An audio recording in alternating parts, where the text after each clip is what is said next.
கர்த்தர் சொல்லுகிறார். எச்சரிப்பாய் நான் சொல்லுகிறேன், கர்த்தருடைய பிள்ளைகளாகிய நாம் செய்கிற ஒவ்வொரு மீறுதலினாலும் தேசங்கள் அழிக்கப்பட்டு கொண்டிருக்கிறது.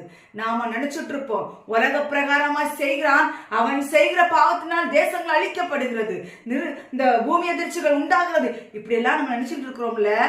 நாம தாங்க பாவிகள், நாமத்தான் பாவிகள். வேத வசனத்தை எழுதி கொடுத்து ஒவ்வொரு வார்த்தையும் சொல்லியிருக்கிறார். கீழ்ப்படியாத நாமத்தான் பாவிகள், அவர்கள் அல்ல.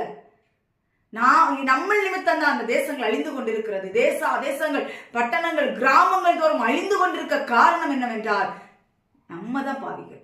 நம்ம முதல்ல மனம் திரும்பணும். நம்ம மனம் திரும்பாம தேசத்துக்காக அங்க இங்க குடிகாரனுக்காக அவனுக்காக இவனுக்காக நம்ம ஜெபம் பண்ணா அந்த ஜெபம் கேட்கப்படுமா? முதல்ல நம்ம கிட்ட மனமாற்றம் இல்ல, நம்ம போய் ஊர்ல உள்ளவங்களுக்கு எல்லாம் ஜெபம் பண்ணா கேட்கப்படுமா? முதல்ல ஆண்டவர் சொல்றார், நீ மனம் திரும்பு, அதுக்கு பிறகு அவங்க மனம் திரும்ப வச்சுக்கலாம்னு சொல்லி கர்த்தர் நாட்கள் பேசுகிறார். நீ முதலாவது மனம் திரும்பு. நீ மனம் திரும்பாம அவங்களுக்காக இவங்களுக்காக தேசத்தில் எழுப்புதல் உண்டாகட்டும். எப்படி எழுப்புதல் உண்டாகும்? நீயே பாவியா இருக்கிறாய். பாவம் செய்து கொண்டிருக்கும் பொழுது நம்மளுக்குள்ள அவ்வளவு பாவம் கற்பம் தரித்து பிறந்து கொண்டிருக்கிறது. அப்புறம் எப்படி போய் தேசத்தில் எழுப்புதல் உண்டாகும்? எப்படி? எத்தனை கன்வென்ஷன் கூட்டவை, எத்தனை எழுப்புதல் கூட்டவை, எழுப்புதல் வரவே வராது. நீ முதலாவது மனம் திரும்பு.